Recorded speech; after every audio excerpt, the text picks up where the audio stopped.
Hey everyone, welcome to your Wednesday FreightWaves Now Community Spotlight. Live from home today, I'm Kaylee Mix here with Alan Adler. We are breaking down this week's episode of Truck Tech with Alan, who was a very busy guy last week out in the deserts of Las Vegas, checking out all things at the ACT Research Expo. Alan, thank you for joining us. How was your trip? It was a good trip. It was super busy. You go to these things, Kelly, you always take a plan with you, what you want to get done. And really excited. I'd say probably 110% of what I wanted to do, I was able to do, which is really great. We have probably a good run of upcoming episodes now. Tomorrow, we'll talk with Salim Yousafzadeh, who is the CEO and founder of Watt EV. He's really kind of laid down a challenge now to legacy truck makers to get with it in terms of, making more electric trucks and getting, taking advantage of the infrastructure that his company and many others really are starting to lay out there for truck charging. He's upping his capacity to 180 trucks for truck as a service for smaller outfits and things like that. They've got 4 sites open now, including one in Bakersfield, California, that actually has 3 megawatt charging facilities. And these are, super high power chargers that can actually be broken down to charge it at lower rates. But he really feels like maybe some of the slowdown we're seeing is not necessarily needed. I think electric trucks will come back. They're slow right now, but I think they're going to come back. And also last week we heard from the head of trucking at Tesla, which was unusual, to have them at the show. They've never come before. But he said the same thing. He said, let's get it together, guys. You need to start looking at this as more than an experiment. Take it seriously, scale it up, and let's go. So Yusuf, Salim, reinforces that message in today's show, and I think it's an important one. And they've come a long way in 2 years since they were first introduced there at the Advanced Clean Transportation Expo in 2022. The long way they've come. So in coming weeks, we'll hear from a number of others that we're able to, do podcasts with. We've got a lot for Friday's newsletter in terms of video insights and things like that. This week we'll talk with Dawn Fenton, who is she's the chair of this new thing called Powering America's Commercial Transportation. This is an education and lobbying organization that is focused on trying to advance truck charging, and they've got about 24 members now. What's interesting is not just the trucking industry; it's also utilities and people that make it happen. So, be interesting conversation with her, and even I think a little insight from some of the CEOs who interestingly spoke on one panel. We had 5 CEOs in one place, which was interesting last week as well. So we'll have a little insight from that too. So a lot of content to dig through. And I know this show, this expo in particular, is one of your favorites to go to because it is that big kind of conglomeration of all of our companies that are in the truck tech space, whether they're startup or major like Tesla. And as you mentioned, it seems like a couple of them are now really throwing down the gauntlet, it seems like, to some of these legacy truck makers. But how much of that is happening in a receptive space versus happening in that echo chamber with the other folks who are on the same team, right? If everybody's there at ACT Research, we're all on the same team. Are these legacy truck makers hearing that challenge being thrown out to them? First, there are 2 ACTs out there. There's ACT Research that we rely on for a lot of data and things like that. They're not directly involved in this. This is the Advanced Clean Transportation Expo. Unfortunately, it happens to share an acronym. But I think there is always that talk to the hand issue, right? When you have the people who are carrying kind of the same message, you always run the risk of that. I think what's different here, though, is that you do have startups in place. You do have a lot of people that don't get to be on the main stage that are quite honestly doing business on the floor, trying to, make meetings and things like that. So I think, that happens obviously at every convo. But I think that this one, they did a good job this year in programming, especially I think in terms of, there's always a danger when you put all those CEOs, for example, on the stage and, that you're just everybody gets 5 minutes and it's like, well, thanks for coming. That didn't really happen. I think what we had was with Art Valley, who from Penske Trucking as the moderator, he asked tough questions. I think we did get some agreement in terms of what's happening. The infrastructure is trailing. These guys can make more electric trucks, but if no one's going to buy them and send them environment, all those things come into play.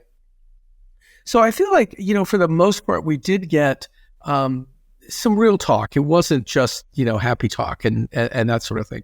So I feel like that was, pretty helpful. From my perspective, I had certain companies I'd hoped to catch up with and was able to.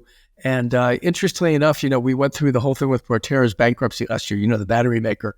They had a display. They're back in business. They never really left, but, Volvo owns them now. So, they are right where they were. There was actually an announcement from Daimler during the show that they've re-upped to get batteries from, interestingly enough, their main competitor. But of course, they cooperate in a lot of areas, Daimler and Volvo too. But in this case, they're paying a little bit more to get these batteries. That's something that I've heard from a lot of people. But Proterra is very much a going concern at this point, and it has the protection of Volvo. And now it isn't trying to make it as a startup any longer. So that was interesting, and a number of other things. But keep watching the show. We've got a lot coming up. Should be fun. Interestingly enough, last week I actually moderated a panel for a local event, the Co-Mobility Summit put on by one of our startup accelerators here in town. That was about EVs and electrification. And it was a little bit more forward-looking as far as consumer focus goes, talking about consumer adoption of electric vehicles. But I threw in a little question about commercial adaptations to it. And I got to say, both my panelists, one of them is a journalist in the EV space, one of them was the former COO here at Volkswagen Force. They both seemed pretty bullish when it came to the electric truck space. So that was good news. And I think something that's exciting to hear that these conversations are happening, not just in trucking focused spaces, but also in spaces that have that air of consumer, I guess, kind of product to it as well. Alan, you mentioned the newsletter a little bit earlier. We're also going to get an update on Workhorse, who still remains on the bubble. I feel like they've been riding it for a while now. A really long time. I mean, they were a meme stock, and of course, that drove up their price for a while.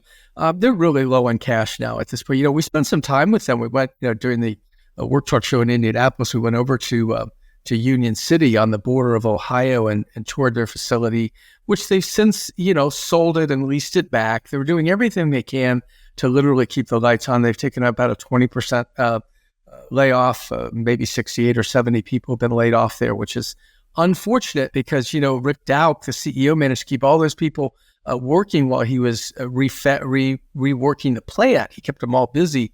But now things are to the point. They do have some loan guarantees that'll probably keep them going, but it is very much a difficult space, that electric step van space. But they were active at the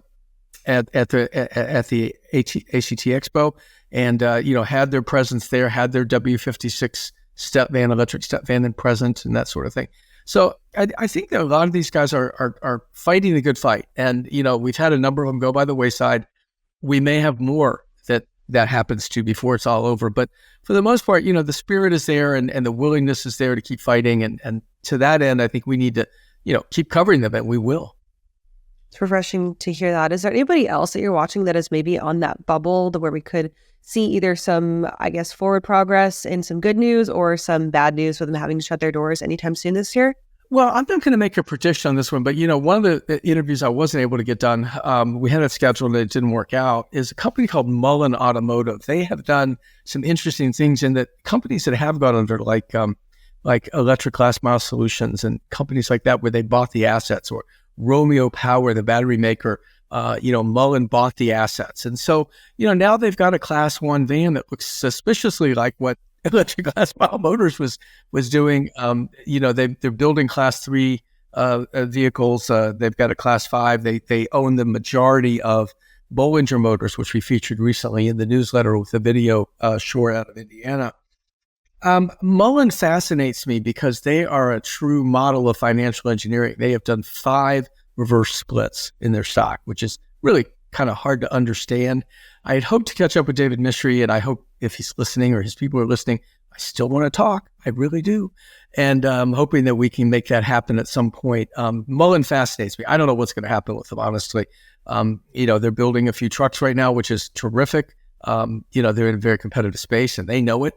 But they've also bought a lot of assets on the cheap, and, maybe they can, make it where others didn't, again, with, this financial engineering.